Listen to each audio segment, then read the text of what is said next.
van. It's an LDV Maxus 2008. I got it for 1,400 quid, which was not bad. It's done 97,000 miles. And I managed to sell, because it was a minibus, I managed to sell some of the seats for a couple of £100, so that knocked a bit off. I did have to get a new gearbox, which was a bit of a pain in the arse, but it's done now. So fingers crossed I'll get a few years out of it. Yeah, it's not finished yet, but she's a nice little van, and it's home. Still got a bit of the ceiling to do and the cladding on the walls. So it's so dark in here. Yeah, the cladding needs doing. So once that's done, it's pretty much there. My dad carved that when he moved into his retirement bungalow by the sea. So thought it'd be perfect to have it in here. Everything's organised, I know exactly where everything is. Wet wipes, toilet roll, charging cables, fruit, books, vape, toolkit, tea bags, grooming products, medicine. Down here we've got food, lots of tin stuff in there. Under here we've got plates and shit. Diesel heaters down there. I should have got my lights charged before I did this. Stationary stuff in there, a few other bits, all in boxes, all quite neat. It wasn't like that before. Yeah, got a box full of clothes down there and some other stuff there. Got my other clothes in these cupboards. And the bed slides back into a single, which gives me all that as extra bench space. But to be honest, since I've been living in here, I just like it as a double bed. It's just nice, I just keep it like that.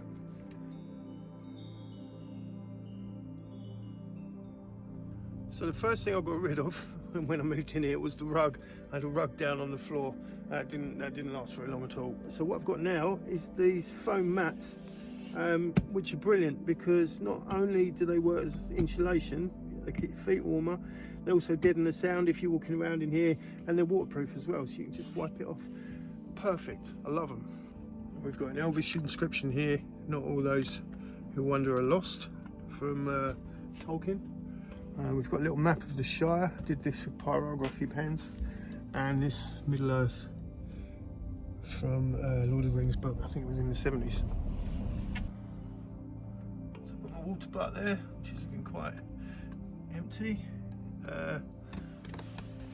That's water as well for filling up the kettle. That's for straining your greens. There's my bin. Got an oven here, but I haven't quite connected it up yet. I've been in here 5.5 months now. Only regret was pretty much the same as everyone else who lives in a van, that they didn't do it sooner.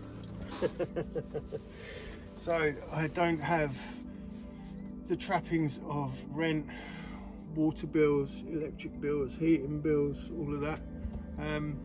But then I do have to find water, I do have to keep my heater running. So this still costs. The main costs for me are fuel and phone, keeping my phone topped up. So other than that, anything I earn is pretty much mine. I've got this collapsible bowl. That's what I do my washing in. Wash the plates sometimes when I'm not using wet wipes, and other times I use it for strip wash as well. And it also doubles, well, trebles as the perfect coliseum for a match of Pass the Pigs. Down here under the table we've got one of these. So here's a bag, and sprinkle some sawdust in as well to keep it nice and fluffy. And then I find a bin, preferably a dog poo bin, and deal with it that way. As far as work goes, I've got a trade, so I'm self-employed. But the beauty is I can pick and choose to work based on what I actually need to earn and what I want to do. So if it's a big floor, yeah, the money's good, but it's going to ruin me, so I just tend to do the smaller jobs now. Very muddy boots, just going for a walk up the common, but I'll show you in the front. It's the front, got my Wi-Fi, which was quite easy to set up. Turns out this is a 9-volt appliance, so all I needed was a 9-volt to 12-volt converter cable, which happened to fit in the back of there, and then a SIM card, tiny little nano SIM goes in there, and I think I spent 50 quid or 50 or 60 quid, and I get 150 gigabytes per month from now until the end of October. So that's more than enough for me, and it works out cheap as well. Down here we've got this lock that I bought on Facebook Marketplace, which I'm hoping to put on the back very soon. It's my recycling bin. I do still recycle. There's my little boy's seat. Yeah, it's all right. Nice little van. Right, I'm going to try a new park up tonight. Yeah, normally I park quite a lot in industrial estates and car parks outside big shops and stuff. But I'm thinking about the summer and where the best park ups are going to be in the summer. So I'm going to try somewhere out tonight that I've not tried before. Here we are. Quite an impressive view, isn't it? It's very dark up here this time of night. But yeah, no hype areas. And no signs saying no overnight camping. So we should be all right.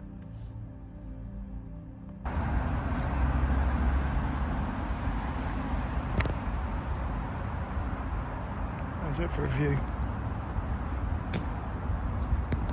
There's Gatwick over there.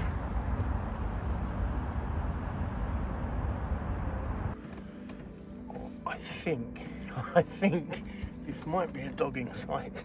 There's a couple of blokes still around near their cars just smoking cigarettes and looking around the place. It is very much a dogging site. Surrey's is top of the list on Surrey's 21 most popular dogging hotspots. Surrey area named as Mecca for dogging. Dogging locations in Surrey. Head for the top of Ray Lane for the best action. There's a lot going on up here tonight. Yeah, there's a lot of activity and it's making me a little bit unsettled. So, back to the industrial estate. So yeah, there's someone parked next to me now with his engine running, and there's been some headlight flashing as well. So I'm fucking off. That's better.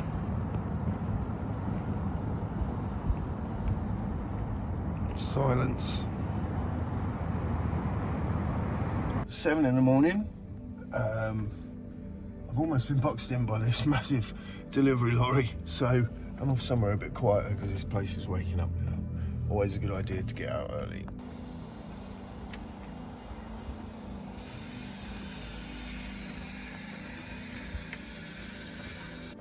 So I don't really park here at night. There's a lot of people selling drugs up here at night, and I'm skint, so. My lady's arrived. We're going for a walk together. She's a bit camera shy though. Hi, do you want to be in my video? She didn't say no. I thought you were going to say no. I've just told everyone that you're camera shy and you won't be in it. Look at that result.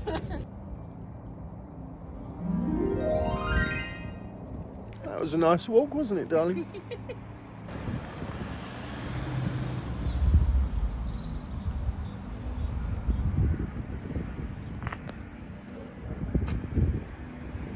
So that's that, pretty much a day in the life.